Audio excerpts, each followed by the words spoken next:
Scene of the Grind, A Killer Coffee Mystery, Volume 1. Written by Tonya Kappes. Narrated by Madeline Mrozek. 1. Drip, drip, drip. There is something about coffee that brings people together, and they don't even have to like coffee. Is it the smell? Is it the comforting sound of the drip? I don't know. All I did know was that my new coffee shop in the touristy lake town of Honey Springs, Kentucky, the Beehive, was opened for business. 7 a.m., I muttered after I'd glanced up at the clock and drew my eyes back out the front doors of the coffee house, located in the best spot on the boardwalk that ran along Lake Honey Springs. The boardwalk held fond memories for me since I used to spend my summers here with my Aunt Maxine. Maxie for short. For the past year, my life was stalled in a little bit of what I'd call a fork in the road. So after hearing Aunt Maxie talk about all the revitalization of the boardwalk and not really knowing what to do, it sounded like a splendid idea to open a shop. At the time.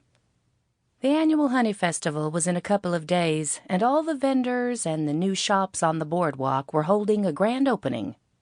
I'd already had the coffee house ready to open since when I moved to Honey Springs a few weeks ago.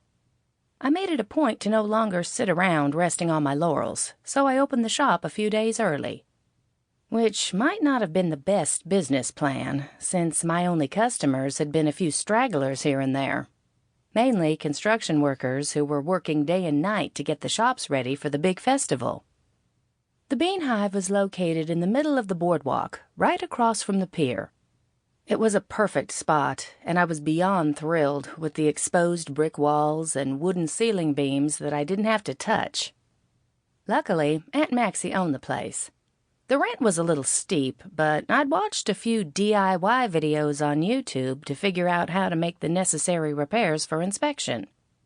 I couldn't be more pleased with the shiplap wall I'd created myself out of plywood painted white to make it look like real shiplap.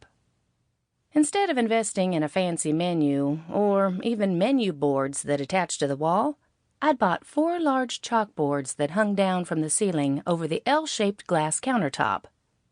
The first chalkboard menu hung over the pie counter and listed the pies and cookies with their prices. The second menu hung over the torts and quiches.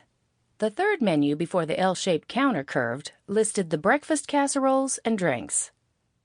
Over top the other counter, the chalkboard listed lunch options, including soups, and catering information. On each Sample complete. Ready to continue?